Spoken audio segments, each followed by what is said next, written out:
Welcome children, take out your geography book.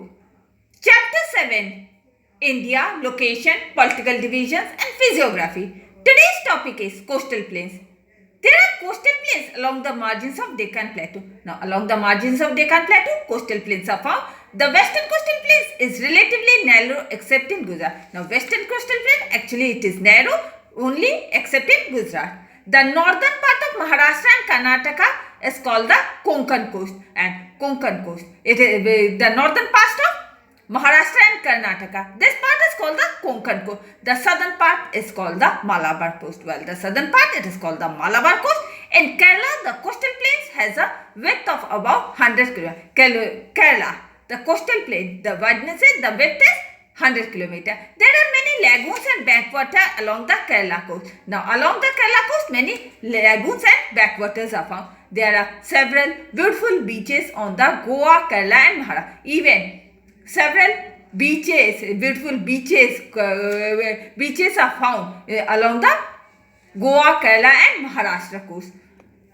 The eastern coastal plain is bordered and more continuous than the western coastal plain. Now, eastern coastal plain, what it is? It is quite border and more continuous than the western coastal plain. The southern part is called the Coromandel coast and the southern part it is called the Coromandel coast. There are large fertile deltas built by the Mahanadi, the Godavari and the Krishna and the Kaveri river. Many fertile plains are built along the river Mahanadi, Godavari, Krishna and the Kaveri river. The tidal forest rich in mangrove trees cover large areas of the Ganga Delta and West Bengal. Now tidal forest. Tidal forest it is rich in mangrove trees. They cover a large part of the Ganga Delta area in West Bengal. This region is called the Sundarbans. Now this part it is called the Sundarbans. It is known for its rich biodiversity, especially the Royal Bengal tiger and crocodile. Now this part here this part is rich in biodiversity and especially that is the Royal Bengal tigers and even the crocodiles. Thar Desert. Thar Desert in Rajasthan lies in West Bengal of the Aravalli range. Now Thar Desert in Rajasthan, where it lies? It lies towards the western part of the Aravalli range. This region of inland drainage, it is a region of inland drainage. There are many salt lakes which the Sambhar lake is the largest. Many salt lakes are found in this region and Sambhar lake it is the largest saltwater lake. The desert is covered by rocky surface and sand dune. Now this desert it is covered by rocky surface and sand dune. Dunes are vast tracts of moving sand with different shapes. Now dunes, what are these dunes? These are vast tracts of moving sand. They have different shapes and even sizes. Luni is the only river in desert. It drains into the Kutch area. Now the only river in the desert area that is the Luni river which drains its water into the Kutch area. Island. There are a number of small and large islands, some of which are of volcanic origin while some are of coral origin. Now, many small and large islands are also found here. Some they are of volcanic origin while others are of coral origin. Lakshadweep Island in the Arabian Sea are group of 36 coral. Now, Lakshadweep Island which is found in the Arabian Sea, they are the group of 36 coral islands. They are located off the coast of Kerala. And where they are located? They are located off the coast of Kerala. Some of these ring-shaped islands with fringing coral reefs are called atolls. Now, some of these ring-shaped islands, they have fringing coral reefs and they are called the atolls. These islands are hardly a meter above the sea. These islands, they are hardly 1 meter above the sea level and hence are under the threat of being submerged. And so they are under the threat of being submerged in the sea. Andaman and Nicobar Island lie in the Bay of Bengal. Andaman and Nicobar Island, where they lie? They lie in the Bay of Bengal. There are a group of 324 islands, they are volcanic. Now, here group of 324 islands are found and all are volcanic in nature. The Andaman Islands are separated from the Nicobar Island by a 10-degree channel. Now, Andaman Island, they are separated from Nicobar Island, that is by a 10-degree channel. Indira Point in Nicobar group of islands is the largest point of Indian territory. Indira Point, which is in the Nicobar group of islands, it is the largest point of the Indian territory.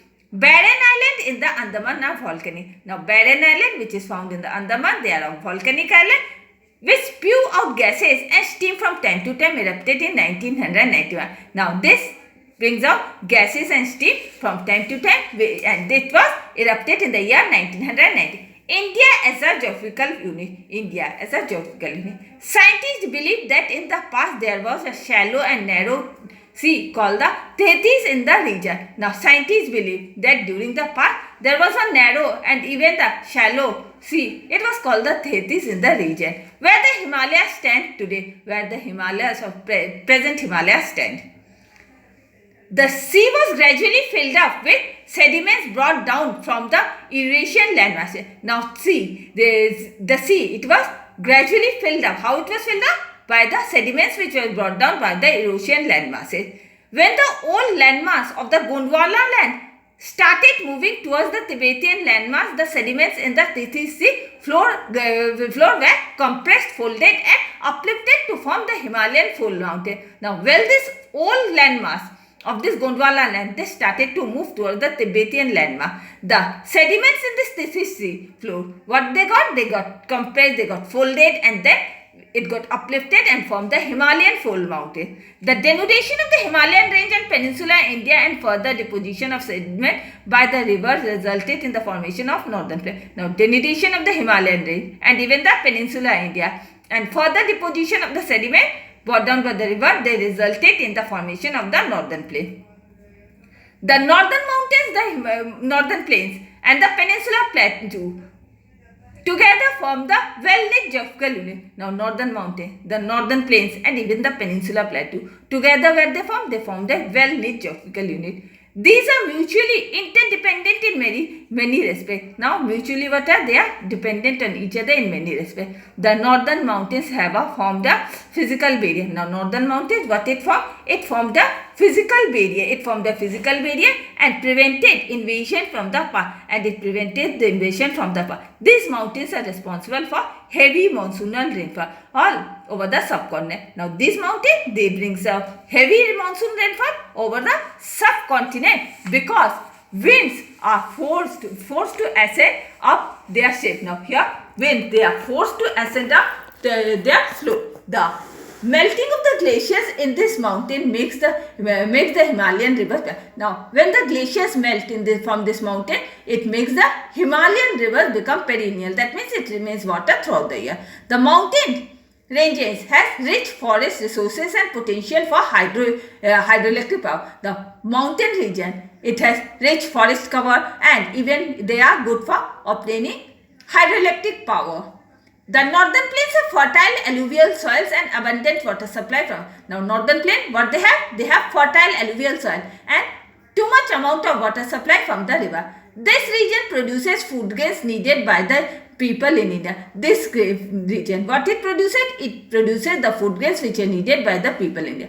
Sugar and jute and sugarcane grow here from the basis of the manufacture. Now, sugar and jute, sugarcane, that is sugarcane and jute, which are grown from the basis, they form the basis of the manufacturing industry. The Peninsula Plateau has rich mineral resources. Now, Peninsula Plateau, what they have? They have rich mineral resources, that is such as the coal, iron ore, etc. Now, Peninsula Plateau, it is filled with mineral resources. For example, coal, iron ore, all these are found here. It has mineral-based industry and this part it also has mineral-based industry. The plateau region also produces rain-fed crops such as millets, pulses and oilseeds. Now, plateau region, even it produces rain-fed crop, that is millet, pulses and oilseeds.